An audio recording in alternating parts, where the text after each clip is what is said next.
Good morning from Fast Company. Here's our daily look into what's driving today's creative business leaders. Imposter syndrome happens when we have the feeling that we do not deserve what we have achieved, fearing that we've been discovered to be fakes or frauds. Our successes, we tell ourselves, were achieved not through our actual abilities and talents, but through some combination of luck, timing, and mistakes others made that allowed us to slip through the cracks. Nobody is immune to this feeling, and it affects all segments of the public, from leaders, artists, actors, and the people we see as high achievers. Sheryl Sandberg, Harvard grad and former Facebook COO, wrote in her 2013 book Lean In, "Every time I took a test, I was sure that it had gone badly, and every time I didn't embarrass myself or even excelled, I believed that I had fooled everyone yet again. One day soon, the jig would be up." Sandberg is joined by a long list of well-known people who have readily admitted feeling this way.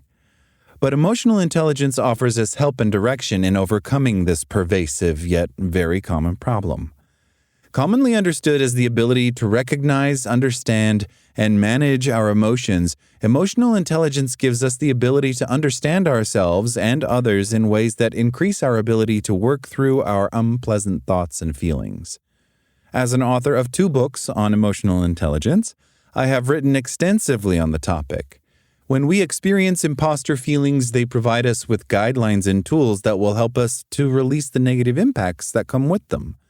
Instead of experiencing self-doubt, we will move toward welcoming our success.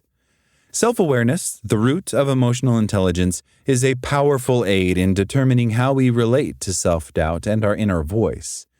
When we are self-aware, we learn to create space between how we are feeling and what we know to be facts. We can choose to feel fear and self-doubt without accepting them as being based in reality.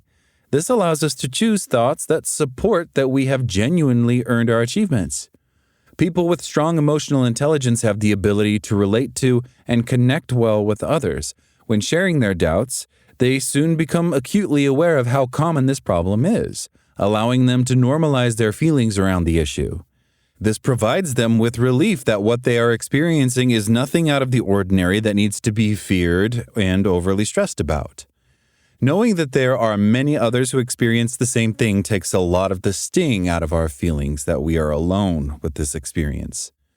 One of the characteristics of people who struggle with imposter syndrome is that they tend to be very hard on themselves.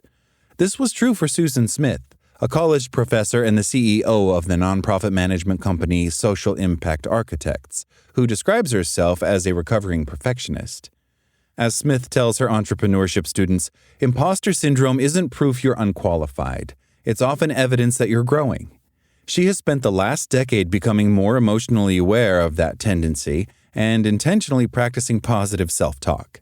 And now she shares that journey with her students and clients and the readers of her weekly Substack newsletter, helping them differentiate between perception and reality in order to build healthier habits.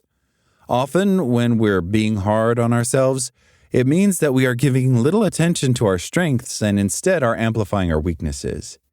Empathy, a major aspect of emotional intelligence, helps us not only to see others' strengths more clearly, but also to acknowledge our own abilities and treat ourselves with compassion when we fail to reach our goals.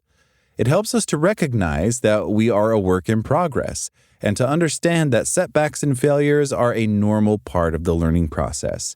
It allows us to see our achievements, not with arrogance, but as a result of our determination and ongoing growth. One of the skills of emotional intelligence is the ability to regulate our emotions.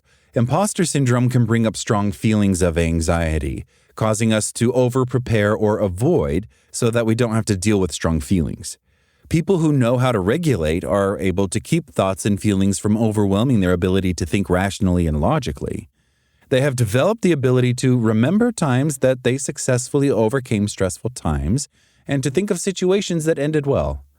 Emotionally intelligent people use setbacks and failures as learning opportunities rather than taking them personally as indicators that there is something lacking in them.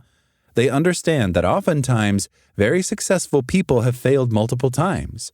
This way of thinking becomes useful once imposter syndrome takes hold.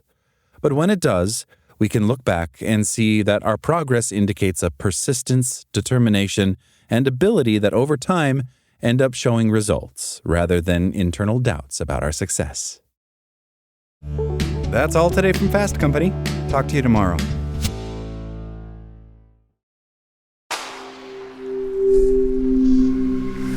Spoken Layer.